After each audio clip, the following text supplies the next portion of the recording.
এই ইকুয়েশনগুলো কমপ্লিট করতে হবে।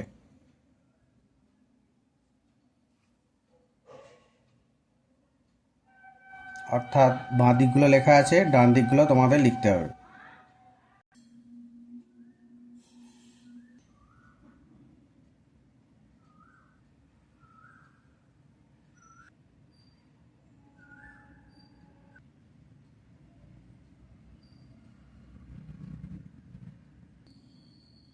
ইকুয়েশনগুলো তো বাঁ দিক লিখে ফেলেছি, ডান দিক কী করে লিখব? ডান দিক লেখার সময় এই যে যোজ্যতার টেবিলটা রয়েছে এটা কাজে লাগবে, ভ্যালেন্সি টেবিল। এইটা কপি করো, তারপর কিভাবে করতে হবে আমি দেখিয়ে দিচ্ছি। যে 3 লেখা আছে উপরে, তার মানে অ্যালুমিনিয়াম, ফসফেট, ফসফরাস আর নাইট্রোজেনের ভ্যালেন্সি 3। এই যে এখানে 3, 2ওয়ালা এগুলো sulphate, carbonate, calcium, lead, MG, ZN, NI, PD, CUFE, oxygen, sulphur, cadmium, PD, plumbum, sulphide, এগুলো সব যোজ্যতা 2, আর এগুলো যোজ্যতা বা ভ্যালেন্সি 1 লেখা হয়ে গেছে। বা এবার আমরা ইকুয়েশন কমপ্লিট করি। এই যে ক্যালসিয়াম আর সালফার কি প্রোডাক্ট বানাবে? ক্যালসিয়ামের ভ্যালেন্সিটা 2 লেখা আছে, সালফারের ভ্যালেন্সি 2 লেখা আছে, ক্যান্সেল হয়ে গিয়ে ক্যালসিয়াম সালফাইড। ম্যাগনেসিয়াম ব্রোমাইড কীরকম কম্পাউন্ড বানাবে? এই ম্যাগনেসিয়ামের ভ্যালেন্সি 2 আগের পাতায়, আর ব্রোমিয়ানের ভ্যালেন্সি 1, MgBr2। তাহলে কে আর এন রিয়াকশান করে কি বানাবে? কে আর এন রিয়াকশান, পটাশিয়াম আর নাইট্রোজেন রিয়াকশান করে কি হবে? দেখো টেবিলে এসো, কোথায় পটাশিয়াম দেখা যাচ্ছে? পটাশিয়াম, পটাশিয়াম, পটাশিয়াম, পটাশিয়াম, এই যে 1 নম্বর।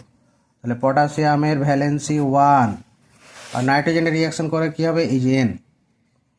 তাহলে নাইট্রোজেনের 3, মাথায় 3 লেখা আছে, তাহলে কম্পাউন্ডটা কি হবে? এটা এদিকে লিখবে, এটা এদিকে লিখবে, K3N1। তাহলে K প্লাস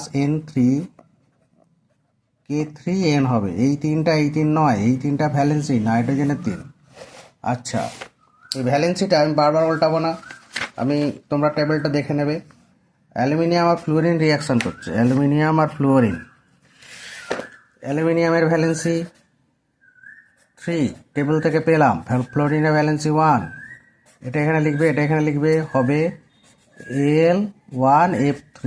তাহলে অ্যালুমিনিয়াম আর ফ্লুওরিন রিয়াকশান করে Al F3 হলো। ওই 2টা নিয়ে মাথা ঘামাবে না, ভ্যালেন্সি নিয়ে মাথা ঘামাবে।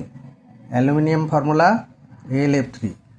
এই যে O2Cl2N2 লেখা আছে, এইগুলো এই ফর্মুলা বানাবাতে লাগে না। এই 2গুলো অক্সিজেনের অণু বলতে বোঝায়, ক্লোরিনের অণু বলতে বোঝায়, নাইট্রোজেনের অণু বলতে বোঝায়, এগুলোর যোজ্যতা নয়।